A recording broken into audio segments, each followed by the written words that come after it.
faithful resistance. And it just has to do with mostly this is a response to what happened in Minnesota, the deaths of not just two U.S. citizens who were just peacefully demonstrating, but all just the rough tactics that ICE is using, and not just them, but really over 30 people died in custody, in ICE custody.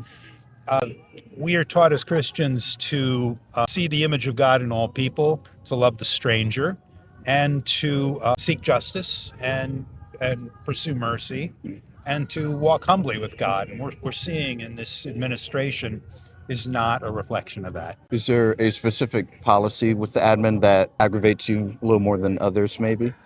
I'm probably pretty balanced in the sense that I understand that there is a need for immigration customs enforcement, but people can be treated with dignity. People don't have to be taken from a courtroom. People don't have to be, taken without judicial warrants from out of their houses. Most of the people that are detained by ICE are not violent criminals. Many of them have court cases. They're seeking asylum, and they're here for no other reason than they feel endangered where they came from. And now we're sending them back and treating them like animals on the way. Yeah. So I'm not speaking for the United Methodist Church. I'm speaking for Matt Schaefer. So, but that's what brings us out here today, is just the need for love thy neighbor. And what makes this country a great country is not our military might or our brute force or our ability to get money and make rich and get good deals. But what makes us a great nation is that we're compassionate, we're neighborly, we love and respect other people, and we care about all people regardless of what nation they're from. So, and that's part of our religion. That's our faith. God made of one blood all people of the world. Would you also protest for, you mentioned that there have been some deaths in custody, and like Alex Preddy, Renee Good. Would you also protest the deaths of American citizens killed by illegal immigrants? Oh, yeah. I mean, any violence is horrible. But what's happened is, you study statistics, you get enough people together, you will have some violent people. You will have some bad action. I mean, I see that even in progressive demonstrations, there are people who call for violence against the right. Violence is wrong either way. And whether it's violence committed by somebody who's here illegally, that person needs to be.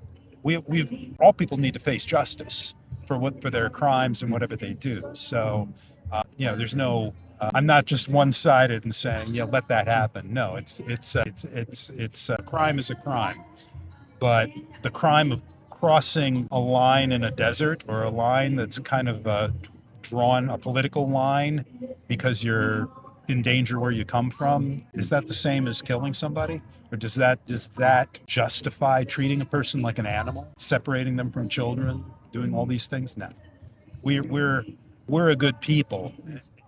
I like to believe that we're a good people, and we need to demonstrate that. And you mentioned the line in the sand.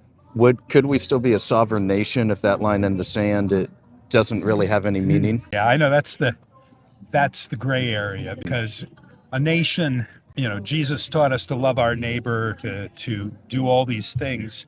We're in a time, I think, in human history, looking back hundreds of thousands of years of civilization, perhaps. But we're in a time when nationhood is our unifying force. We have a vision of the kingdom of God, we would say, where all humanity is united and would not have borders. We're not there. I understand that. And it would, we can't just say, that's it. We're not going to have a military anymore. We're not going to have all this. I know we as a sovereign nation need that. But we also need to treat people who come here as human beings. We can do that, even if it means they can't stay here. We can treat them with love and respect and kindness, and not terrorize them and not dehumanize them. Definitely. Thank you very much for your time today, sir. I appreciate you. Thank you.